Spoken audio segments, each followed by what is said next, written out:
Bar ಕ್ಯಾಷಿಯರ್ಗೆ ಚಾಕುರದ ಪುಂಡರು 1 ವರ್ಷ ಪೂರೈಸಿದ Hamas Israel ಸಮರ. ಸುದ್ದಿಗಳನ್ನ ನೋಡೋಣ ಕರ್ನಾಟಕ ಟಾಪ್ 20ಯಲ್ಲಿ.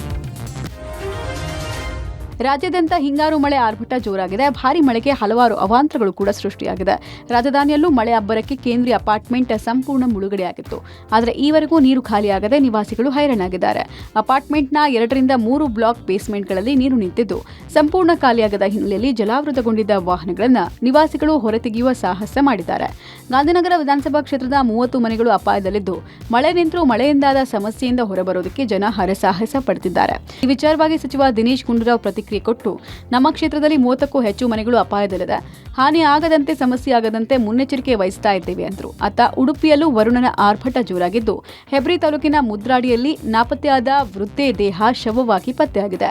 ಹೆಬ್ರಿ ತಾಲೂಕಿನ ಮುದ್ರಾಡಿ ಗ್ರಾಮ ಪಂಚಾಯಿತಿ ವ್ಯಾಪ್ತಿಯಲ್ಲಿ ದಿಢೀರ್ ನೀರಿನ ಹರಿವು ಹೆಚ್ಚಾಗಿದ್ದು 10ಕ್ಕೂ ಹೆಚ್ಚು ಮನೆಗಳು ಜಲಾವೃತಗೊಂಡಿದೆ. ಮಹದೇವಪುರ ಕ್ಷೇತ್ರದಲ್ಲಿ ನರಕ ಸೃಷ್ಟಿಯಾಗಿದೆ. ಸಾವಿನ ದಾರಿ ತೋರಿಸುವ ಡೆಡ್ಲಿ ಗುಂಡಿಗಳಿಂದ ವಾಹನ ಸವಾರರು ನರಕ ಯಾತನೆ ಅನುಭವಿಸ್ತಾ ಇದ್ದಾರೆ. 1 ತಿಂಗಳ ಹಿಂದೆ ಹಾಕಿದ್ದ ಡಾಂಬರು ಒಂದೇ ಒಂದು ಮಳೆಗೆ ಕಿತ್ತು ಬಂದಿದೆ. ಕುಂದಲಹಳ್ಳಿಯಿಂದ HAL ರಸ್ತೆ, ಮಹದೇವಪುರ, ವರ್ತೂರು, ಗುಂಜೂರು ಸೇರಿದಂತೆ ಹಲವು ರಸ್ತೆಗಳಿಗೆ ಸಂಪರ್ಕ ಕಲ್ಪಿಸುವ ರಸ್ತೆ ಇದು. 1 ತಿಂಗಳ ಹಿಂದೆಯಷ್ಟೇ ಈ ರಸ್ತೆಗೆ ಡಾಂಬರು ಹಾಕಿಸಿದ್ರು. ಹಾಕಿದ ಒಂದೇ ವಾರಕ್ಕೆ ರಸ್ತೆ ಹಾಳಾಗಿತ್ತು. ಮತ್ತೆ ಮೊನ್ನೆ ಸುರಿದಂತಹ ಮಳೆಗೆ ಬೃಹತ್ ಗುಂಡಿಗಳು ನಿರ್ಮಾಣ ಆಗಿವೆ. 3 ಕಿಲೋಮೀಟರ್ ತನಕ ಗುಂಡಿಗಳು ಬಿದ್ದಿದ್ದು ಸ್ಕೂಲ್ ವ್ಯಾನ್, ಆಂಬ್ಯುಲೆನ್ಸ್ಗಳು ಸಂಚರಿಸಲು ತೊಂದರೆಯಾಗ್ತಾ ಇದೆ. ಇನ್ನು ಕ್ಷೇತ್ರದಲ್ಲಿ ಗುಂಡಿಗಳಿಂದ ಜನ ಹೈರಾಣಾಗಿದ್ರು ಸ್ಥಳೀಯ ಶಾಸಕಿ ಮಂಜುಳಾ ಈ ಬಗ್ಗೆ ಕ್ಯಾರೆ ಅಂತಿಲ್ಲ. ಬಿಬಿಎಂಪಿಯ ಇಂಜಿನಿಯರ್ಗಳಂತೂ ನಮಗೂ ಈ ರಸ್ತೆಗೂ ಸಂಬಂಧನೇ ಇಲ್ಲ ಅನ್ನೋ ರೀತಿಯಲ್ಲಿ ವರ್ತಿಸ್ತಾ ಇದ್ದಾರೆ. ಡಿಸಿಎಂ DKಶಿ ಅವರ ಬ್ರ್ಯಾಂಡ್ ಬೆಂಗಳೂರಲ್ಲಿ ಬರೀ ಗುಂಡಿಗಳದ್ದೇ ಕಾರುಬಾರು. ಎಲ್ಲ ವಲಯಗಳಲ್ಲೂ ರಸ್ತೆ ಗುಂಡಿ ಮುಚ್ತೀವಿ ಅಂತ ಕಾಲಿಗೆ ಚಕ್ರ ಕಟ್ಟಿದಂತೆ ಕೆಲ ದಿನ ಓಡಾಡಿದ್ದು, ಬೆನ್ನು ತಟ್ಕೊಂಡಿದ್ದೇ ಬಂತು. ಆಮೇಲೆ ಅದು ಏನಾಯ್ತೋ ಏನೋ ಬಿಬಿಎಂಪಿ ಅಧಿಕಾರಿಗಳು ನಂತರ ನಾಪತ್ತೆಯಾದರು. ಈಗ ಕೇವಲ ಒಂದೇ ಮಳೆಗೆ ಹಾಕಿದ್ದ ಡಾಂಬರುಗಳು ಕಿತ್ತು ಬಂದಿವೆ. ಜೊತೆಗೆ ಡಾಂಬರೀಕರಣ ಆಗದ ರಸ್ತೆಗಳು ಮತ್ತಷ್ಟು ಡೇಂಜರಸ್ ಆಗಿವೆ. ಪೀಣ್ಯದ ಆರಕ್ಷಕ ಠಾಣೆ ರಸ್ತೆಯಲ್ಲಿ ನೂರಾರು ಗುಂಡಿಗಳಿಂದ ವಾಹನ ಸವಾರರನ್ನ ಆ ದೇವರೇ ರಕ್ಷಿಸಬೇಕು. ಮಳೆಗೂ ಮೊದಲು ಡೆಬ್ರಿಸ್ ಹಾಕಲಾಗಿತ್ತು. ಹಾಗೋ ಹೀಗೋ ವಾಹನ ಸವಾರರು ಸಂಚಾರ ಮಾಡ್ತಾ ಇದ್ರು. ಆದರೆ ಒಂದು ಮಳೆಗೆ ಆ ಡಬ್ರಿಸ್ ಕೊಚ್ಚಿ ಹೋಗಿದೆ. ಇದ್ದ ಯಮಗುಂಡಿಗಳು ಮತ್ತಷ್ಟು ಡೇಂಜರಸ್ ಆಗಿವೆ.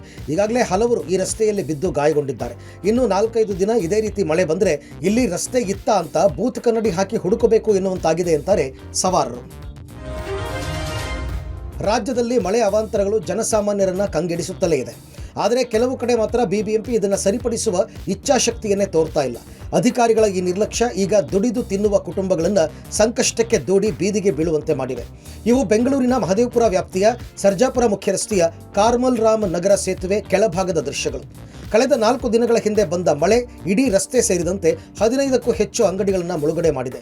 ಪರಿಣಾಮ ವ್ಯಾಪಾರ ಮಾಡಿ ಜೀವನ ನಡೆಸ್ತಾ ಇದ್ದ ವ್ಯಾಪಾರಿಗಳು ಕಳೆದ 5 ದಿನದಿಂದ ವ್ಯಾಪಾರ ಇಲ್ಲದೆ ಕಂಗಾಲಾಗಿದ್ದಾರೆ. ರೈಲ್ವೆ ಇಲಾಖೆ ಮತ್ತು ಬಿಬಿಎಂಪಿ ನಡುವಿನ ಸಮನ್ವಯತೆ ಕೊರತೆ ಜನರನ್ನ ಈ ಪರಿಸ್ಥಿತಿಗೆ ತಳ್ಳಿದೆ. ಹಳ್ಳ ಇರುವ ಕಾರಣ 2-3 ಭಾಗಗಳಿಂದ ನೀರು ಹರಿದು ಇಲ್ಲಿ ಬಂದು ನಿಲ್ತಾ ಇದೆ. ಈ ಹಿಂದೆ ಪಕ್ಕದಲ್ಲೇ ಇರುವ ರೈಲ್ವೆ ಟ್ರ್ಯಾಕ್ ಬಳಿಯ ಕಾಲುವೆ ಮೂಲಕ ನೀರು ಹೋಗೋದಕ್ಕೆ ಅವಕಾಶ ಮಾಡಲಾಗಿತ್ತು. ಆದರೆ ರೈಲ್ವೆ ಇಲಾಖೆ ಸಮಸ್ಯೆ ಆಗುತ್ತೆ ಅನ್ನೋ ಕಾರಣಕ್ಕೆ ನೀರು ಹೋಗುವ ಜಾಗಕ್ಕೆ ಗೋಡೆ ನಿರ್ಮಾಣ ಮಾಡಿದ್ದಾರೆ.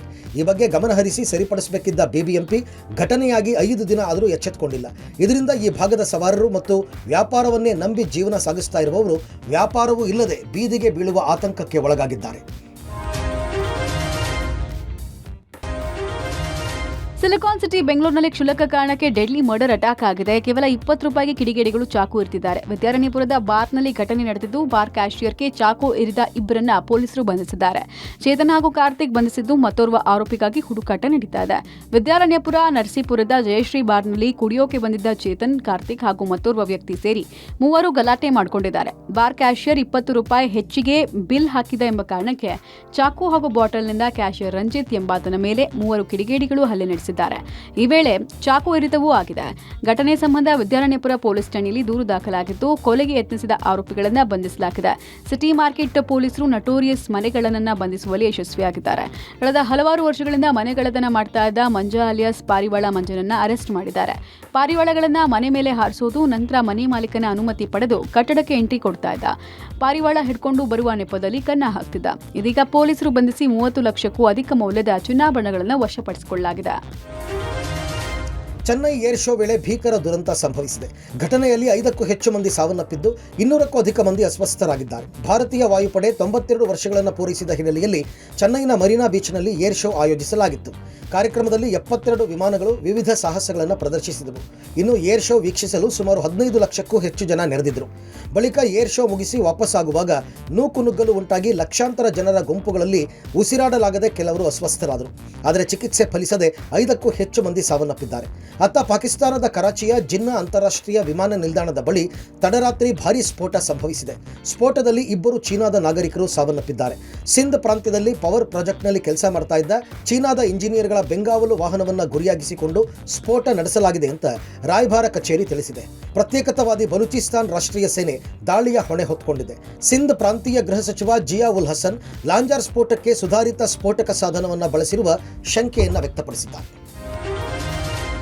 ಇಸ್ರೇಲ್ ಹಮಾಸ್ ನಡುವಿನ ಸಮರ 1 ವರ್ಷ ಪೂರೈಸಿದೆ. ಅಕ್ಟೋಬರ್ 7, 2023ರಂದು ಹಮಾಸ್ ಮೊದಲ ಬಾರಿಗೆ ಇಸ್ರೇಲ್ ಮೇಲೆ ದಾಳಿ ನಡೆಸಿ ಹಲವರನ್ನ ಹತ್ಯೆ ಮಾಡಿತ್ತು. ಅಷ್ಟೇ ಅಲ್ಲದೆ ಹಮಾಸ್ ಉಗ್ರರು 250 ಮಂದಿಯನ್ನ ಒತ್ತೆಯಾಳಾಗಿ ಇರಿಸಿಕೊಂಡಿದ್ರು. ಇದರಿಂದ ಎರಡೂ ದೇಶಗಳ ನಡುವೆ ಉದ್ವಿಗ್ನತೆ ಹೆಚ್ಚಾಗಿತ್ತು. ಇದಕ್ಕೆ ಪ್ರತೀಕಾರವಾಗಿ ಇಸ್ರೇಲ್ ಹಮಾಸ್ ಮೇಲೆ ಪದೇ ಪದೇ ದಾಳಿ ನಡೆಸ್ತಾನೆ ಇದೆ. ಇಸ್ರೇಲ್ 3 ವಾರಗಳವರೆಗೆ ಗಾಜಾದ ಮೇಲೆ 6,000 ಬಾಂಬ್ಗಳನ್ನು ಹಾರಿಸಿತ್ತು. ಈ ಮಧ್ಯೆ ಹಿಜ್ಬುಲ್ಲಾ ಬಂಡುಕೋರರನ್ನ ಗುರಿಯಾಗಿಸಿಕೊಂಡು ಇಸ್ರೇಲ್ ಬೈರೂತ್ ಮೇಲೆ ಸರಣಿ ದಾಳಿಯನ್ನು ಮುಂದುವರೆಸಿದೆ.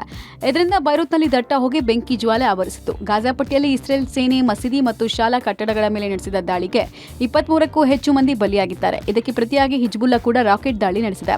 ದಕ್ಷಿಣ ಲೆಬನಾನ್ನಿಂದ 5 ರಾಕೆಟ್ಗಳು ಹೈಫಾ ನಗರಕ್ಕೆ ಅಪ್ಪಳಿಸಿದೆ. ಹೀಗಂತ ಇಸ್ರೇಲ್ ಸೇನೆ ಹೇಳಿಕೊಂಡಿದೆ. ಬೈರೂತ್ನ ದಕ್ಷಿಣ ಭಾಗದಲ್ಲಿ ದಾಳಿ ಮುಂದುವರಿಯದಂತೆ ಲೆಬನಾನ್ ಪ್ರಧಾನಿ ನಜೀಬ್ ಮಿಕಾಟಿ ಕದನ ವಿರಾಮ ಘೋಷಿಸುವಂತೆ ಇಸ್ರೇಲ್ ಮೇಲೆ ಒತ್ತಡ ಹೇರಬೇಕು ಅಂತ ಅಂತಾರಾಷ್ಟ್ರೀಯ ಸಮುದಾಯವನ್ನು ಒತ್ತಾಯಿಸಿದ್ದಾರೆ. ಸಫಾರಿಗೆ ಆಗಮಿಸಿದ್ದ ಪ್ರವಾಸಿಗರ ಬಸ್ನ ಮೇಲೆ ಚಿರತೆ ಅಟ್ಯಾಕ್ ಮಾಡಿದ ಘಟನೆ ಬನ್ನೇರುಘಟ್ಟ ಜೈವಿಕ ಉದ್ಯಾನವನದಲ್ಲಿ ನಡೆದಿದೆ. ಇತ್ತೀಚೆಗೆ ಆರಂಭವಾಗಿರುವ ಚಿರತೆ ಸಫಾರಿಯಲ್ಲಿ ಚಿರತೆಗಳು ಬಸ್, ಜೀಪ್ ಬಳಿ ಬರೋದು, ಕೆಲವು ಬಾರಿ ಬಸ್ಸು, ಜೀಪ್ಗಳ ಮೇಲೆ ಹತ್ತುವ ವಾಡಿಕೆ ಮಾಡಿಕೊಂಡಿದೆ.